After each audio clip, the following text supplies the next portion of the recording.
One very important strategy in working with young adolescents is taking the time to work one-on-one, to engage in a conference with a young writer, and to begin to discover with that writer all the things that matter in what's been written. Let's watch a film now, a clip, where we see the teacher working with two of our guest students. And I really enjoyed reading your piece about Louis Riel. The title that you have is Lost His Cause, and the perspective that you took in writing a recount from a Métis point of view. So I had some feedback for you, and I'd like to hear your thoughts on it. First of all, in terms of descriptive feedback, I thought there were a few things you did quite well in your piece of writing. Your main message is clear from the start. You have a clear voice as to who's speaking, because you begin with, "Darkness all began to loom over my settlement called Red River when the British Canadians began to sample our land." I thought that was very powerful and a great way to introduce that you're not one of the British without saying who you were. Your vocabulary also is very clear as well. On our success criteria, we had talked about using similes and metaphors to express the author's emotions. And you have here this idea of the inferno growing inside of me. So here you have again, maybe you can read this out loud for me, this last sentence here. Leadership would be a priority for our nation. I had never been angrier, as if there was an inferno growing in me. And that was quite powerful again, that use, it fit quite nicely in there to have that simile in there connected with your emotions. I like that use of that. At the end, you had quite an interesting take at the end here. The question that I had given you was whether Louis Riel was acting sanely or insanely. And your take at the end was quite strong. You said here, maybe you can just read from here till the end. Through this whole experience, I had learned that Louis Riel used his leadership and voice only in vain, as his ego fogged his judgment, leading him to losing focus on his priority of his people. I learned that in the end, he was no different than Thomas Scott. So I thought your ending was a very interesting choice. You were suggesting that this character sees Louis Riel as having ego. So clearly you think that, or your take is that Louis Riel was sane, but acted out of ego. What I found interesting is how you ended here. You ended with this whole idea of different than Thomas Scott. What's interesting, you had introduced Thomas Scott earlier in your paper, how he was hung. A man named Thomas Scott seemed to have attempted to lead a rebellion against us Métis. What was interesting, though, you had ended trying to suggest that he was no different than Thomas Scott. Explain to me what you meant by this. Because what happened, and also I'll explain the thing at the end, but what happens is throughout there's a sort of breaking point in this thing where I start to change my opinion about Louis Riel.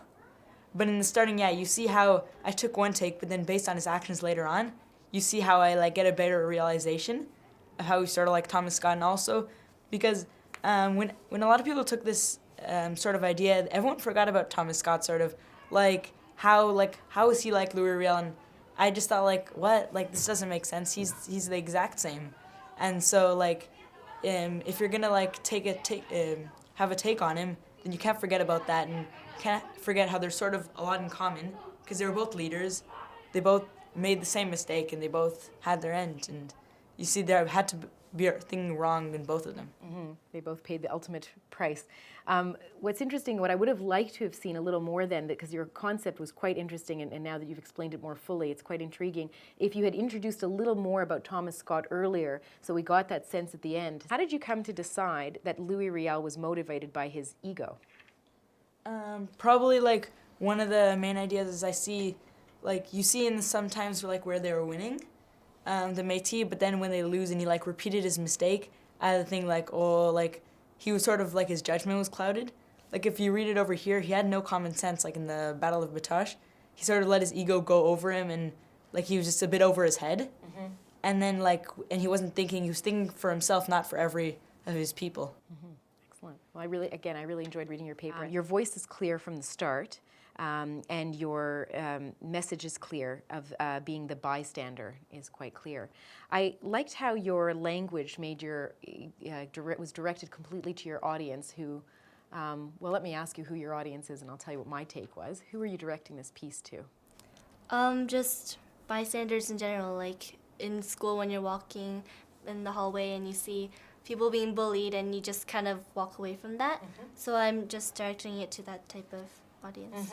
Because I thought your words of cool guys and geek like Martin were very clear to draw in kids, your peers, to read the article that you've written, to bring them in and on a level that they'll understand. The whole idea of school and cliques was very clear there.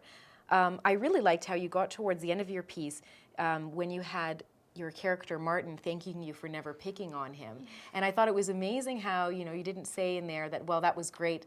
You had said that's not enough, that it was even more, it was worse for me because, yes, I didn't do anything actively, but I didn't do anything as a bystander. Not using my voice was making the situation worse. And I liked how you brought that irony in there of how Martin had thanked you.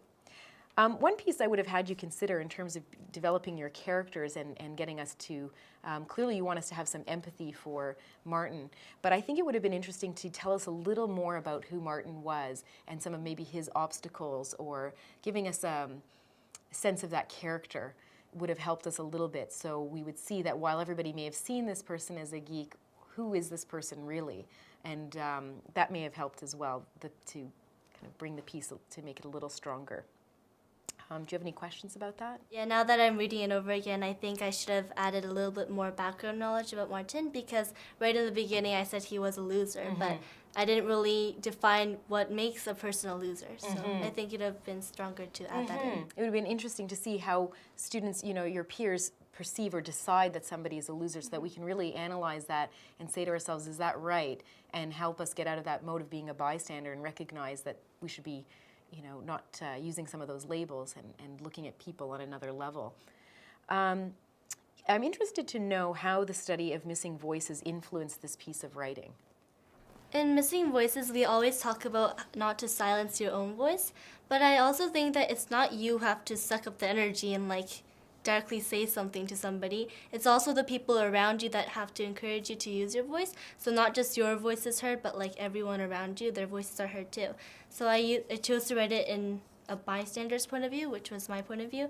So I wasn't the one being targeted, but I was the one watching, because the people who are watching also have a big impact on a person whose voice should be heard. Was there anything in our unit on missing voices that led you to take that path of the bystander? We had a Holocaust speaker come in, and she told us that while they were being taken away, nobody in their neighborhood asked questions. Well, thank you very much for sharing your writing with me and sharing your thoughts. Well, watching yourself up there, June, you see yourself engaged one-on-one with the teacher. That's a very special moment for kids, for many kids. What's it feel like?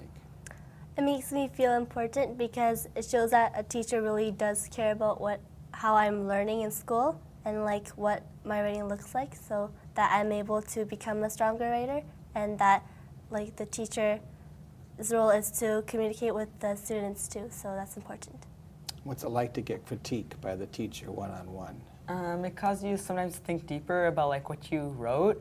Sometimes you're just like, okay, I got this mark, just be happy with it, and it doesn't matter if they understood it or not, just live with it.